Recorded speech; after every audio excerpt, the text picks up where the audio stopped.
The world just lost Pope Francis on April 21st, 2025. Was he the final pope before the apocalypse? A chilling medieval prophecy claims he was the last pontiff before Rome falls and Judgment Day dawns.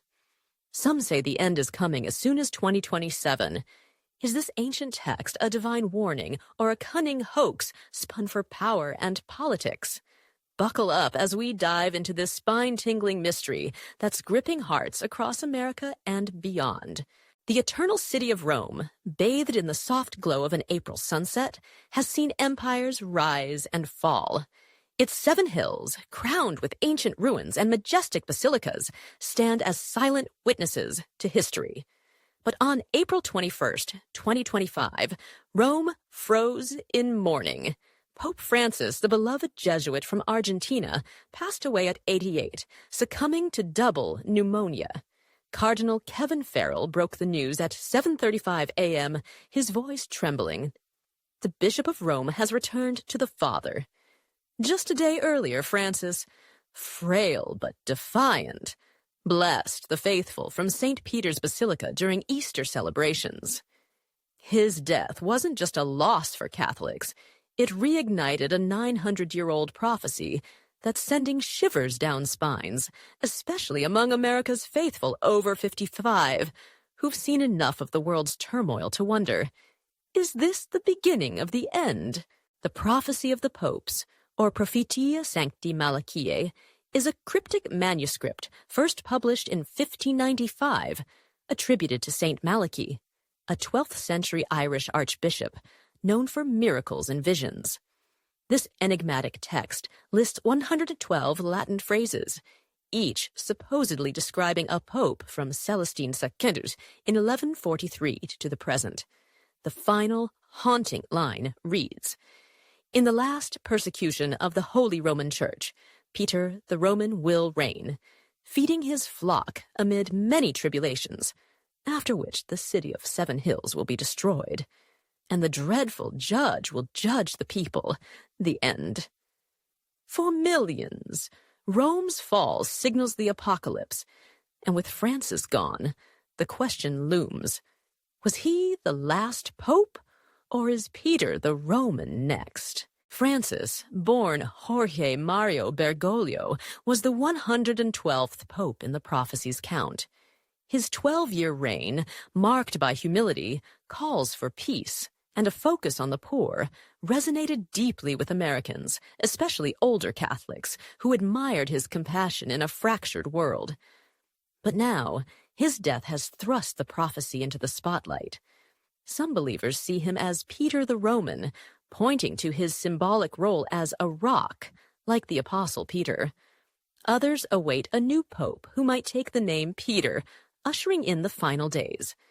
On platforms like X, posts are exploding. Francis is gone. The prophecy is real. Rome falls next. For America's 55-plus crowd, raised on Cold War fears and biblical teachings, this hits hard.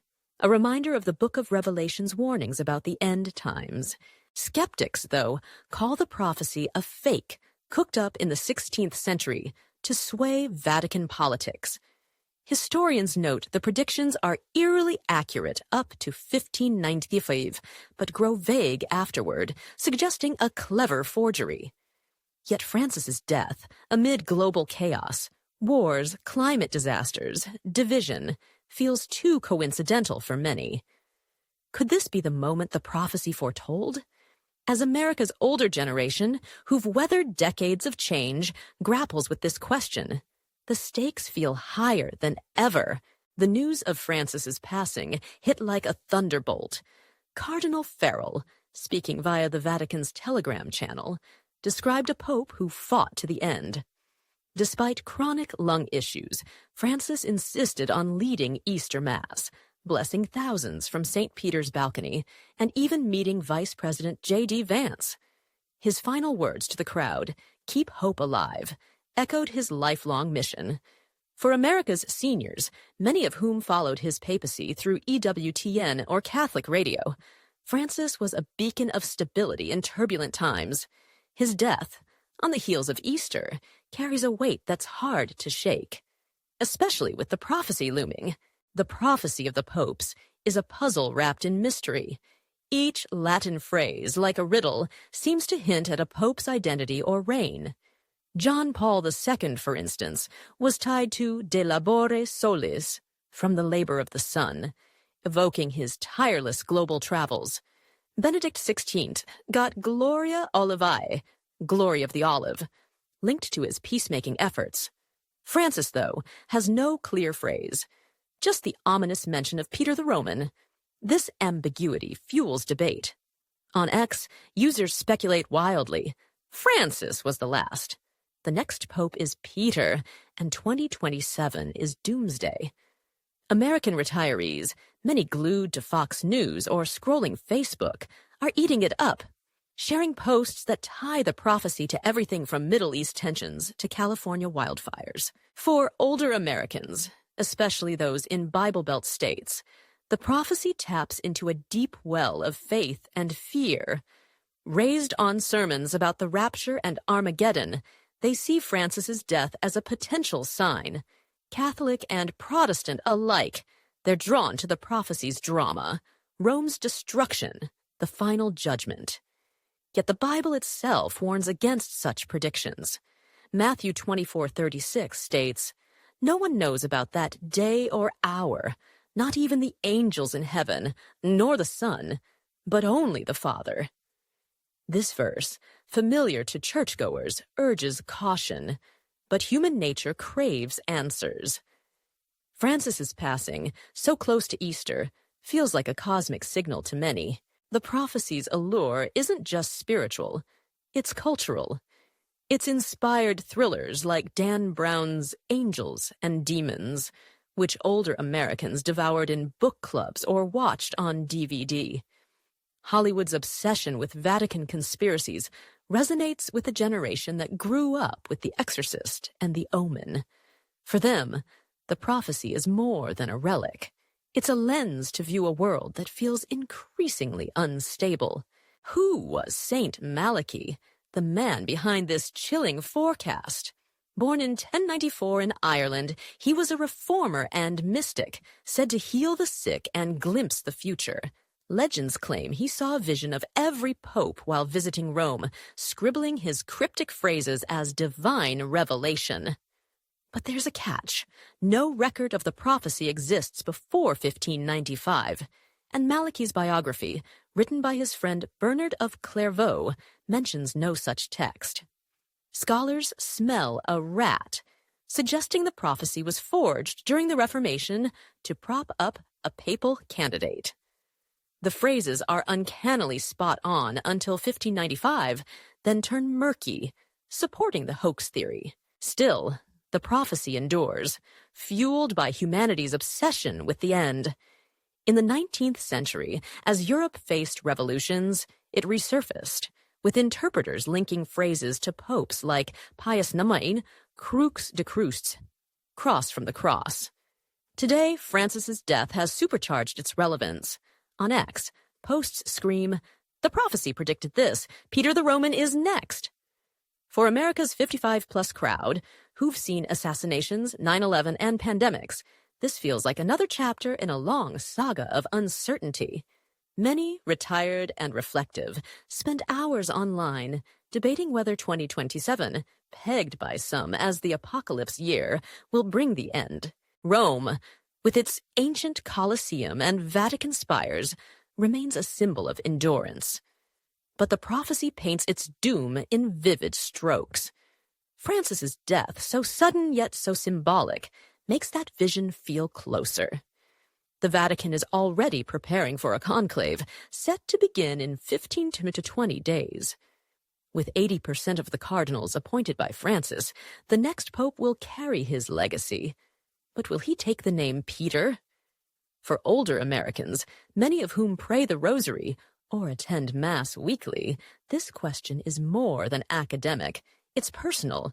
The prophecy's grip on pop culture is undeniable.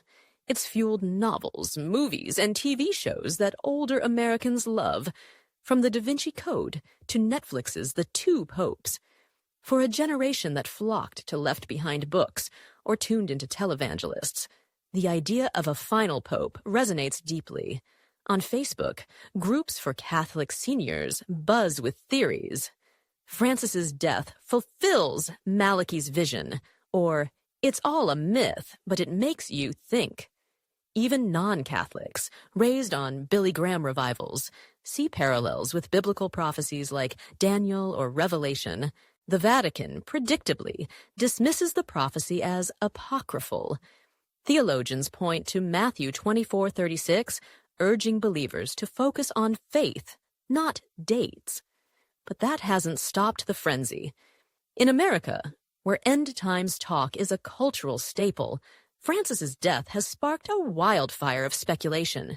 X-posts link it to everything from AI advancements to natural disasters, with users warning, the 7 hills will crumble soon. For the 55-plus crowd, who've watched the world change dramatically, this prophecy feels like a puzzle piece in a chaotic picture. America's older generation, especially in conservative strongholds, is no stranger to apocalyptic thinking. From Y2K scares to Mayan calendar predictions, they've heard it all.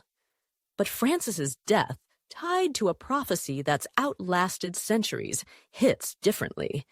It's not just about Rome. It's about their world, their faith, their legacy. As they gather in church basements or chat over coffee, the question lingers. Is this the end, or just another chapter? So, what's next? If the prophecy holds, 2027 could be humanity's final curtain. But if it's a sham, why does it haunt us? Maybe it's because we crave meaning in a world that feels like it's unraveling. Francis, with his gentle smile and fierce calls for justice, was a light for many. His death, so steeped in symbolism, has turned the prophecy into a mirror for our fears and hopes. The conclave looms. The world watches. Will the next pope be Peter the Roman? Or will the prophecy fade into history's shadows? Rome's 7 hills still stand, defiant against time, but the air crackles with unease. The prophecy of the popes remains a living legend, whispering of a reckoning. For America's seniors, it's a call to reflect, not just on faith, but on a life spent searching for truth in a world full of mysteries. As the Vatican prepares for its next chapter, one thing is clear. This ancient text, true or not, still has the power to make us wonder what lies beyond the horizon.